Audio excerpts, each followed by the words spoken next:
everyone, and welcome to another episode of Watching Mental Health. And I'm really excited because today I'm bringing on somebody who I've been working really closely with over the last year. And together, I think that we've been making some really great moves. And I know that independently, he has been doing some amazing things in mental health. So I'm going to talk a little bit more about Matt Cox, and then we'll bring him on. And he is a seasoned mental health leader with over 20 years of experience driving systemic improvements across inpatient, outpatient, and community-based services. He has spearheaded initiatives that enhance provider networks, improve access to care, and foster community partnerships with so many different areas of the community. He is dedicated to building a healthy mental health system that includes all voices, especially the providers, because he used to be one, to prevent the depletion of quality professionals and ensure sustainable care for our communities, which is so important here in Nevada because of the struggles that we've had on a mental health systemic level for a long time. So today, we're going to talk about some of those initiatives that Matt is spearheading to improve mental health services right here in the state. So without further ado, let's bring on Matt Cox to the show. Hey, welcome. Thank you, Katie. Thank you so much for being here. Yeah, thanks for the kind introduction. It was humbling to hear all that. So it's been a journey, and I loved your intro, by the way. That was cool. The music and yeah. No, I mean, PR Connections is great. So, and I've been with them, since I started this show.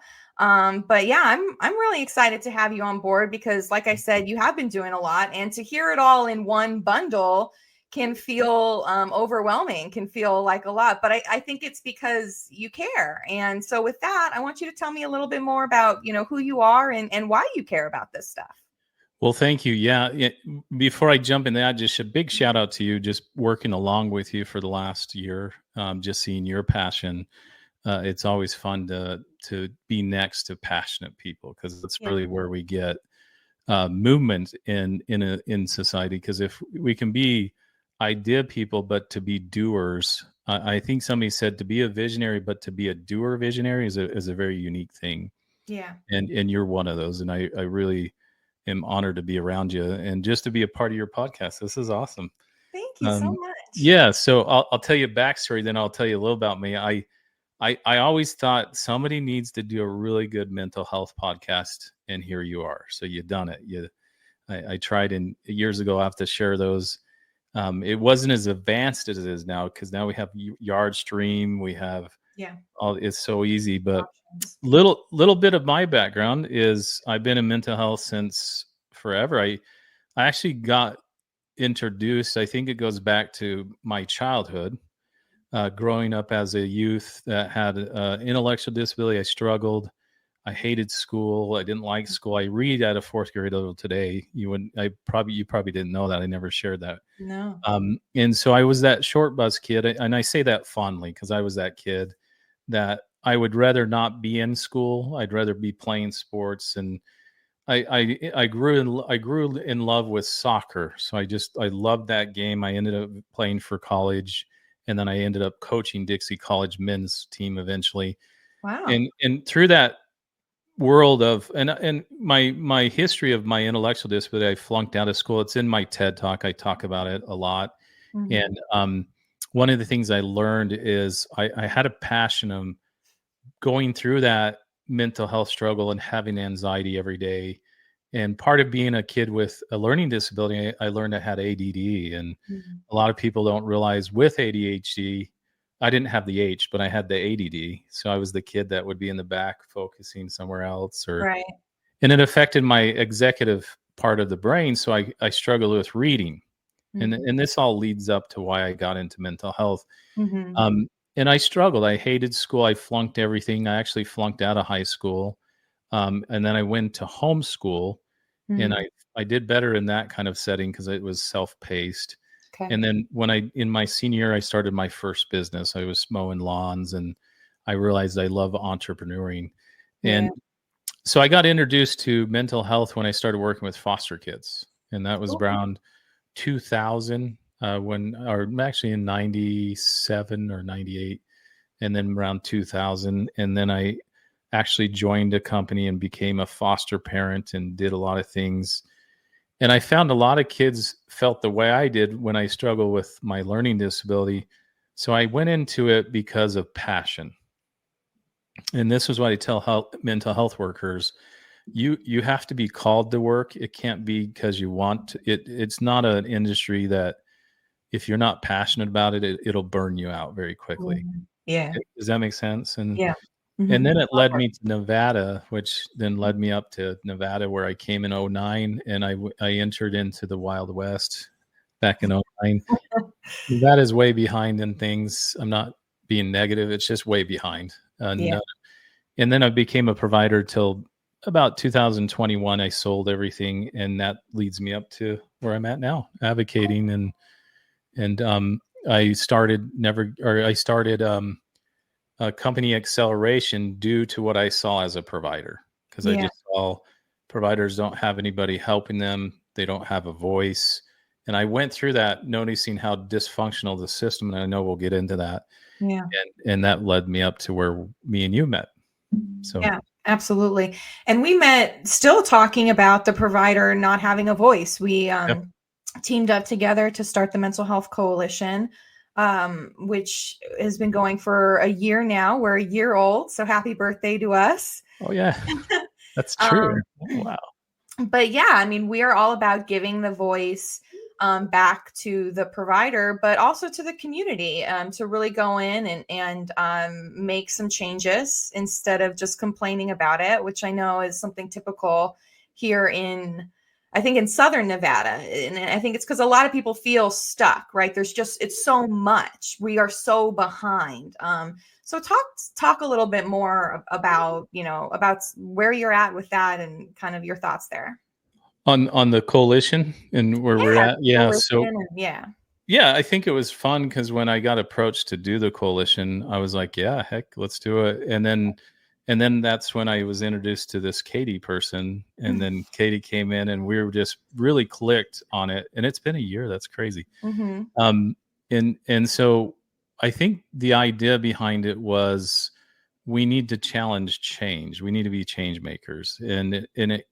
We've always, I think, in the industry, when it comes to where we're at, and the reason I really pushed hard in it is everybody just settles and says For that's what just it the is. way. Yeah.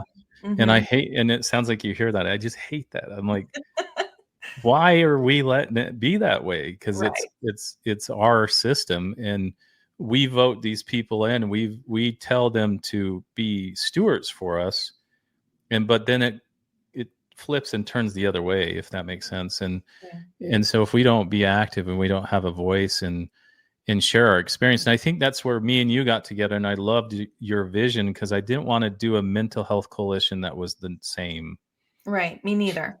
And that's where I think we get along a lot, because we don't want to just get into a room and bitch. I don't know how else to say it, Right. because Mm-hmm. so we designed it, and I loved how it just kind of naturally, and we're still working it out, and we're still Yeah. figuring our pulse on it. But we wanted to run it like a business and have smaller objectives every quarter, instead of like, we can't change Medicaid rates. That's not what we want to be a part of. Yes, we can influence it. We can go lobby for it. But in our coalition, we wanted to make sure, hey, what can we do? Mm-hmm. And let's start small, get some big wins, but let's get big voices. And I think am I right? That's where Yeah. we went towards it. So Yeah. I'm excited. I mean, I really look back now that you say it's a year, man, that goes fast. And I think now we're getting consistent attendance of 15 to 20 people, and Mm-hmm. they're quality people. That's what Yeah. I don't know if you see that. Yeah, absolutely. And they're across the space, which is something that I love. I love that we have a hospital voice there. We Yeah. have provider voice there. We have people MCO. who work in the state. We have MCO. Yeah. So and we're trying to encourage the voices to come together. So some of the things that, initiatives that we've been working on include a resource database that is, right there. We're just looking for, we're working on funding around that. And we have a mental health career / resource fair coming up, which is pretty exciting. And yeah, we're just trying to tackle these problems one at a time. And I know that that's something that you're doing as well. So you're doing some amazing things out in the rurals. Oh And I yeah. wanted to touch on that a little bit because you're not just doing initiatives around the mental health No. coalition. So talk to me a little bit more about some of the other mental health things that you're doing, especially out in the rurals. I know you're Yeah. doing some really great stuff there.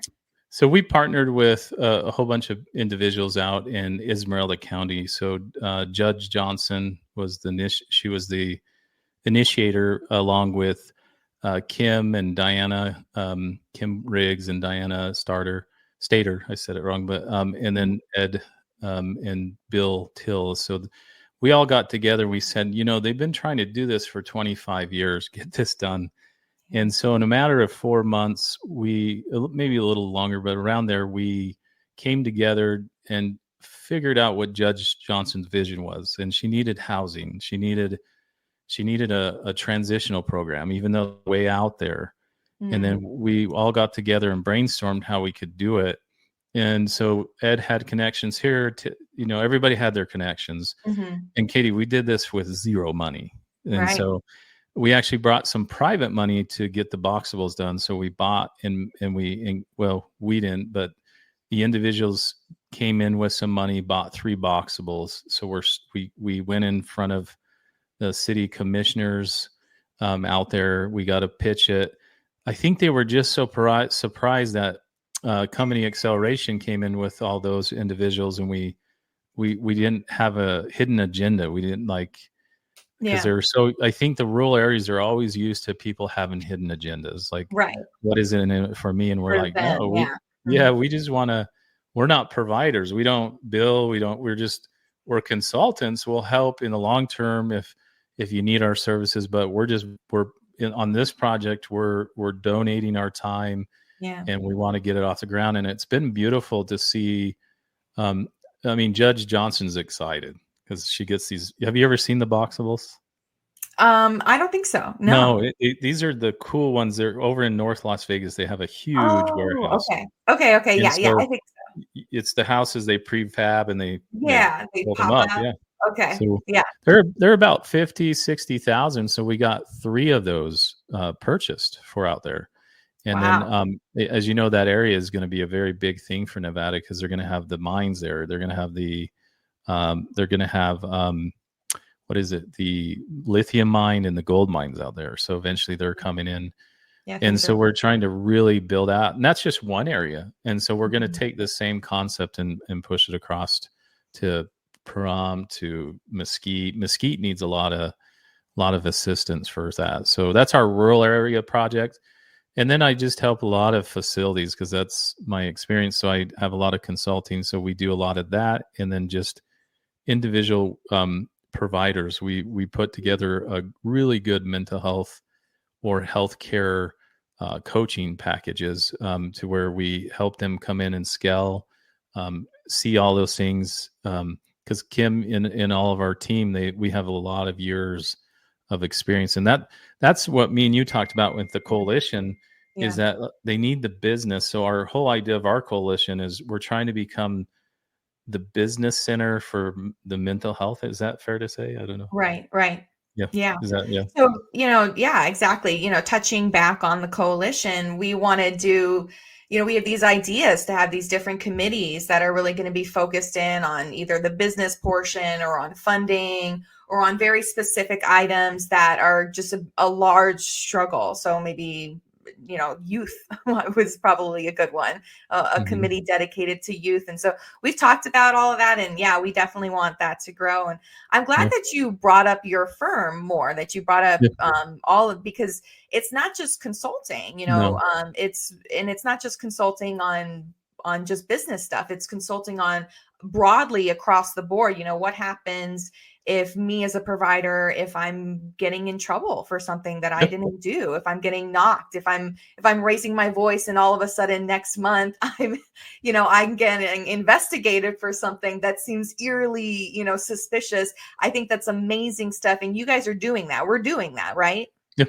I'm seeing I it. think one of the things through my experience when I exited and sold, I watched I'm going to be just straightforward. I watched the dysfunction of as the oversight of the human services, and what I saw is that this these agencies don't talk. They don't. They're very unhealthy and dysfunctional, and so what I was really frustrated with is, and then through the one of the experiences, I made a really good connection with Andrew and Matt, which is over a certain unit, and I shot some documentary with him because we started brains. We've worked with them, and it's been fun because I think there's a feeling if you're a good provider, they should be your best friends. And then you should always run things by them and say, hey, I'd like you to come out and speak to my staff, or Mhm. I'd like you to come, hey, I'm thinking this, or hey, I saw this, what should we do? Mhm. Because that's how we make change. Yeah. And because $50 billion in fraud is in that world, and that's how much is going on. And so um, that's part of the consulting. So when you call, there's a lot of just experiences because it's also knowing what can be done if you're being supervised by somebody. Mhm. That's what I think we're doing for the coalition and also the oversight committee, is that you can call and ask questions to make sure, hey, is this legit? Well, let us find out and we'll get back with you, Yeah. because providers don't have anywhere to turn to, Yeah. and when they get into that, does that make sense? So that was part of the vision. Yeah, absolutely. And I do think that that's so key, and it's cool because it seems like we're kind of doing this on the side. This, Yeah. this not the consulting work, but really this kind of looking at these problems and these experiences that are this dysfunction, essentially this total dysfunction in our state. And from that, you've helped to establish through our mental health coalition, this watchdog committee. So talk to me a little bit more about that. So yeah, I think it came out in one of our meetings. Yeah, I think so. So we can't take all credit. It was cool because the group, we put up the issue, and then we do a term we use in our group, IDS. It's issue, discuss, or solve, or opportunities and obstacles. So when we did all that, we were going through the discussion part. It was fun to see how it was born. They were like, well, we need oversight then. And I think what came out of that is an oversight committee, because I know you've sat on some, I've sat on some. And the problem with the oversight committees I've been on, they're all stacked. Is that the right word to use? Stack? Hmm. Yeah. Means that special interests are on there, people in They're certain already in pockets. there, Yeah. taking over, making sure the voices that Yeah. need to be heard aren't. Yeah. No, and it's about money and people doing back handshakes and all that stuff. Oh, And yeah. and so those oversight committees are not really effective. And if you're a good politician, you're listening to this, that's true. And so what it was cool in this is that um, the group said no, it needs to be non-providers, no political, a more bipartisan political Hmm. view, Hmm. and that we're trying to make sure we create transparency and accountability. Yeah. And they all did it. We just kind of guided them. And I know me and you are on the advisory board, but Right. But they they took put, it yeah, up. They it's they been they're cool. passionate. And already some Yeah. things have been coming Yeah. through. So Yeah. We've it's had complaints. yeah, it is it's cool to see that it's already up and running in some ways. And so I think what we Yeah. want to do next is share, these valid complaints and stories with the community, because it feels like the public really doesn't know about a lot of what's going on. Yeah. And I think in my career over the years, it's ignorance. And it's also misleading information because you got so many well, and let's talk about that because you have limited um venues there, that Mhm. and you're a media person, you write articles, and you're a wonderful reporter, you write good stuff, and that it's all about controlling the narrative, which they do. Yeah. And so yes, and I think that's where the oversight committee is needed. And so if we can tell the story and just say, here's the facts, Mhm. and they might target a provider, but then the duty of the oversight committee is to show both sides of the facts. Right. Does that make sense? So then Yeah. that way it, because right now it's a very unhealthy environment for Yeah. providers. So when Nevada says we're open for business, they do not want outside providers coming in. So we've, over the last 5 years, Nevada's probably lost millions and millions of dollars of potential providers coming in. And so but we don't have enough in to do the Right. work. So that's, yeah, I was just going to say that's An so oxymoron. interesting because we're at the bottom of all of these Yeah. healthcare lists. We don't have the providers that we need. We have a few, but we don't have nearly enough that we need. And there is a lot of systemic problems blocking these providers from coming in. So I know just from what I've seen, problems with getting licensed. There are certain licensing boards that are like the mob. They don't want outsiders in. There's also problems with our schools.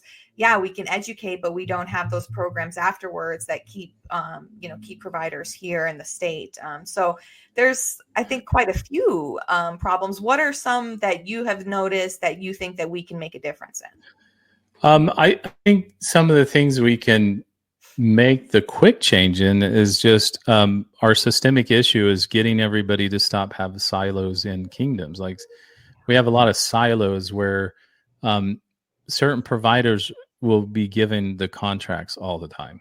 Mm-hmm. It's the same people with the same grants with the same money, and they don't perform well. I'm just going to say that the same ones that are getting the money are not performing.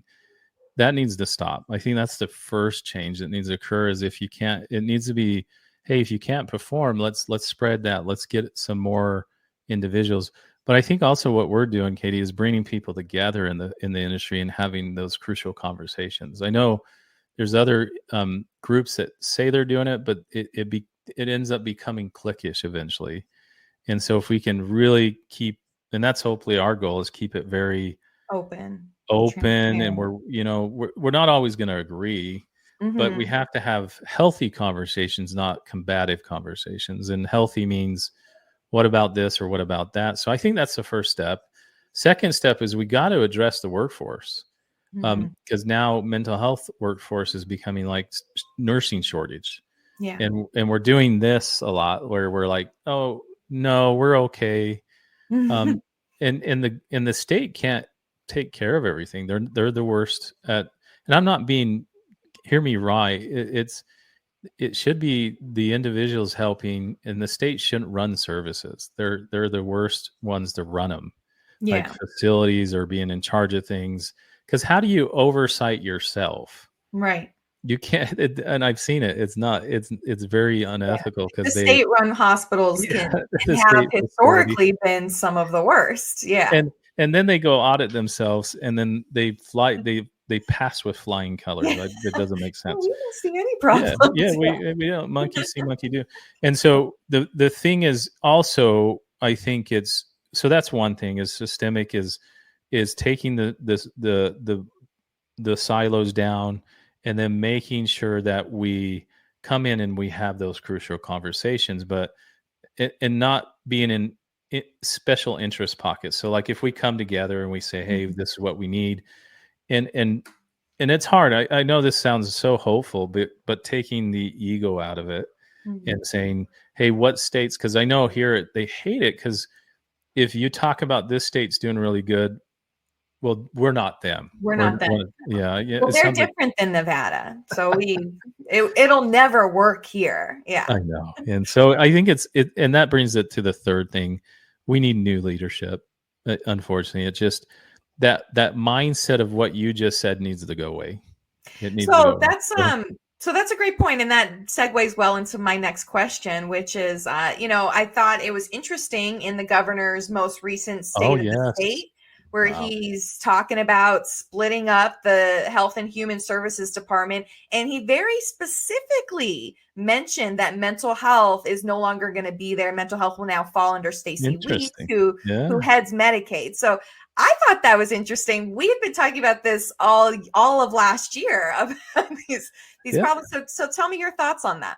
Yeah, I have thoughts and my opinions. I think it's his way of taking care of a certain issue that nobody wants to talk about. And I think me and one of our colleagues that we talk to all the time knows that issue. and it's a leadership and a stigma issue like we're talking about. And I think what he's trying to do without disrupting the train of the kind of belief system that's hard. It's hard. I my heart Right. goes out to Governor Lombardo because he's in a pool and trying to swim, and he probably has alligators, and poor guy. Tough And job. Yeah. yeah, tough job. And I've met with some of his representatives, and they express that. So I think what this is an attempt to deal with the drama that's going Mm, on in the Department of Human Services, and without disrupting it. It's pretty genius, and I'm interested to see how it pans out. yeah. I think it's legislation wise. I'll be surprised if it. I mean, he does have the majority, but what he's doing is trying to say, and I'm trying to be diplomatic in this, but Yeah. like I'm Mhm. just gonna say, he says and we've been sanctioned. Like Yeah. Nevada's been sanctioned for youth Yeah. services. We've We gotten in went, yeah, trouble. Like yeah. you're not You're just saying nothing F, here. F, We have F's gotten in yeah, serious trouble with the federal government. yeah. Yeah. And this is what's sad, Katie. People won't talk about it because they're No. worried about retaliation. They're Hmm. worried about if I'm a provider and I say, like most people, if I say, did you know that the state was sanctioned for youth services and also for they have a grade F for wanting to work in the state. They got an F for satisfaction because Hmm. of all that. So I think that's what he's addressing, because whoever's at the driving the bus is failing. Yeah. That's the best way I can put it without throwing names out there. So Yeah. Yeah. so what he's doing is I think he's separating it and saying, "Hey, Stacy, good luck. I'm putting this in your hands. Hopefully, you can take it on." Uh, my heart goes out to Stacy because now she has to take on Medicaid. Plus, now she has to take on oversight of It's a big job. big job that I don't know where budget wise it. I mean, it makes sense, but budgetarial, I think you should just start over here Hmm. and just clean house. But it's there. I don't know why they're so scared to clean house. Yeah.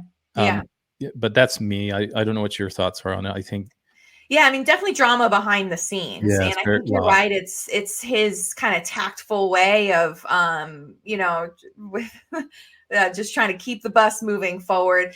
And I do, I was hopeful at the end of his State of the Yeah, State that he it was really good. does want to work together to make some change. We haven't seen a lot of the change on the healthcare side, so I'm hoping that it'll come through in some ways. The legislative session did just start. Yeah, it just So, started. tell me your thoughts on that. I know it just began, and so we don't really know what's going to happen. But there is one bill that we're going to be kind of working on, so you can Yeah, touch on that. But yeah, talk to me a little yeah. bit about what you think / hope will come out of the 83rd legislative session for our It state. it's going to be a tough session because everything that's going on in the world, in our new administration that came in for the U.S. Yeah, So this legislation is going to be heated. It's going to yeah, be. I was watching on YouTube because I always try to stay up to it, and they even said that it's going to be a tough one, and we'll see because he does want to pass some things in education, hmm, and then it trickled down to some in the one we just talked about for healthcare. hmm, I think he has a huge uphill battle because the yeah. powers that have been are not going to let go of control, and so it's going to be a fight. I'm optimistic. I hope that they can get into what's called a bipartisan setting, come in the middle, and do what's best for all Nevadans. I Not hope so too. Yeah, Yeah, that's my hope. And I sit more in that. I think me and you agree. We sit more there. I'm more of a conservative in the middle, bipartisan, and and and so I'm not extreme on either side, but I just want right. us to get things done. And so like, hey, come together because the next 4 years for Nevada is going to really shape it because we have a hard time. We got to hopefully this new administration settles in because it's been a shock value for everybody. I'm not, Yeah. and it'll be interesting when everything settles. I think for this legislation, that's what I would take from it. There's going to be a lot of fighting and arguing, like Yeah. everybody has their agenda, and I'm hoping they Yeah. do it for the greater good for all of us. That's all. Yeah, no, that's a great point. It's a heated climate, and Yeah, so Nevada can't just avoid that's the climate that we're in. But I do, like you, have hope that that we'll come out the other side. That the governor does, has said he really wants some bipartisan things to come forward. And so, hopefully we will work together as a state, and we'll see. I think too on this legislation, I hope legislators, if any catch this, is that it's hard too, Katie. And I think you see this, like they'll make these laws and these legislation rules, but they've never been like, let's take just healthcare or mental health. Let's take mental health. Never been boots on the ground. Right. And so then they're not, I see a lot of times legislators, and not all, I'm saying most, they don't really connect. Once they get voted in, they lose the connection with their constituents, the ones that voted them in. Yeah. And they're not like meeting with them. You see that a lot on the state level, the city level, the county. And some try to act like it, but at the end of the day, do they know what Katie does? Right. Do they really understand the hard lift for a hospital worker? Right. Do they really understand what it meant to go through COVID as a nurse? That they try to, you got to learn the empathetic. I see a lot of times it's like, I'm going to take out, and I see it in Nevada. There's a lot of, I'm going to put the hammer down before looking at like, if that makes sense. There's a lot of hammering before digging in and seeing what the root cause is. Well, I think we've seen that with other bills that have come out where they're like, yeah, this sounds like a good idea. Let's do it. And then afterwards, everyone's scratching their heads, right? It's like, well, wait a minute. How are we supposed to do this? There's some bills happened in the healthcare space last time that have to be readdressed this time because there was so much confusion. But I like what you said there, because that leads me to, and we're at time here, so that leads me to, I think, a good way to end, which is to say that our legislators are not experts. They're not subject matter experts. They are just people who got voted in. And it is up to us as the people, as their constituents, as their community, to keep reaching out, to keep telling our stories, to learn how to tell them effectively. So we're not, crying for 15 minutes on a 2-minute elevator ride and they got nothing out of it, but to really learn, what our issues are and how to tell them. And so then that way, at least they're educated. I think one of the cool things about our state is that our legislatures, our policymakers are so accessible. Yes. And so Nevada is a small state. It is hard to steer the ship. We only have the session every other year. And that's our con. But our pro is that, hey, we can talk to them. We can talk. And so it's up to us, I think, as the community to talk to them. And I think it's up to us, maybe, Matt, you and I, to show the community how to communicate with our policymakers. I know NAMI in Southern Nevada, they have a NAMI Smarts program that teaches you how to talk to your legislatures. There are ways to get involved. And hey, if you don't know where to start with our mental health coalition. It's free. It's open to the public. It meets every fourth Friday of the month. And so, we would love to have anybody who's passionate about this, who wants to get involved, to please get involved, because, the more people who are passionate and who care, that's what we need. And, that's what we said at the top of the show. And so I think that's where we need to be. And I just appreciate all of your work, all of your passion, because when you start to feel burnt out, you need to have people by you who are feeling it and who are there to help keep it going. Yeah, you do. And I'll end on this. I think the one powerful thing we've done is documentaries, and I'm going to be doing a lot more of those. And so I've shot 2, and we got a really big one we're going to be pushing out for mental health and the history of mental health here, because stories are key. And that you're a storyteller. So that's something I'm so excited for those. They're going to be so good. I didn't want to mention them because I wasn't sure where you were at, but I'm very excited for those documentaries to come out. I've seen some clips. But with that, tell people, who are interested, how to get involved, how to reach you if they would like to get in touch and learn a little bit more. So you can get a hold of our consulting group at excel.team. So it's just like it says down there, xcel.team. We just kind of play words on there because we're taking your company to excel, expand. And then you can just go onto my Facebook. It's at Matthew Leland Cox or Matthew Leland Cox on it. That's all you have to put in on any of the platforms. Reach out to us. You can get a hold of us either way. or just Matthew@excel.team. You can reach me that way. So I'm excited. We do anything. I can take an hour with you and just kind of see what you're trying to do and give you some guidance either way, or we can jump in there and do a lot of good work with you. Yeah, absolutely. I've seen some of the good work, both on a business side as well as on, just having somebody who's in your corner to help you navigate these kind of difficult moments of, that come with being a mental health provider. And so I've seen the work. I think it's amazing. And for anyone who wants to keep watching, tune in every first and third Wednesday of the month at 3 p.m. Pacific time, right here on PR Connections. And then you can see all of our episodes afterwards at my website at katierosewechter.com. So thank you so much, everyone. Have a great one.